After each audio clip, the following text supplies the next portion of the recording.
Hello বন্ধুরা, চলে এসেছি আজকের মেনু নিয়ে। আর সত্যি বলছি, আজকের মেনুগুলো যা হয়েছে না, ফাটাফাটি।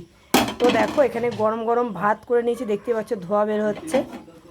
ঢেকে দিই, নাহলে ঠান্ডা হয়ে যাবে। আচ্ছা, তারপরে কি করেছি চলো দেখে নিই। এই যে এখানে করে নিয়েছি একেবারে কচি কচি থোড় ভাজা, যার মধ্যে কালো জিরা শুকনো লঙ্কা ফোড়ন দিয়েছি। ভেবেছিলাম মশলা দেবো, চিন্তা করলাম না, একটু সাদা মাটাভাবেই করি, কারণ এটা ভাজাই বেশি লাগে, তো এখানে ভালো লাগে।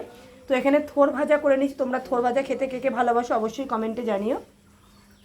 আর এখানে করে নিয়েছি কচুর লতি, যেটা আমি সর্ষে বাটা দিচ্ছি। আর দেখতেই পাচ্ছ কি উকি মারছে, হ্যাঁ গো, চিংড়ি উকি মারছে। সর্ষে বাটা দিয়ে কালো জিরে শুকনো লঙ্কা রসুন ফোড়ন দিয়ে কিন্তু আজকে কচুর লতিটা করেছি, একেবারে তেল তেল করে, সাইড দিয়ে তেল গড়াচ্ছে, দেখতেই পাচ্ছ। রসুন সম্বারটা দিলে এর একটা আলাদা গন্ধ আসে, তো তাই জন্য আমি রসুন সম্বার দিয়েছি। আর সবথেকে যেটা লোভনীয় সেটা হচ্ছে যে কাঁকড়া ভুনা। কাঁকড়া ভুনা না কাঁকড়া কষা, যাই হোক তোমরা বলতে পারো। পেঁয়াজ রসুন আদা দিয়ে একেবারে মাংসর মতন কষা কষা করে করেছি। এর মধ্যে কিন্তু আলু দিইনি, যেহেতু আমি আলু ভালোবাসি না, মানে আলুটা ভালোবাসি না।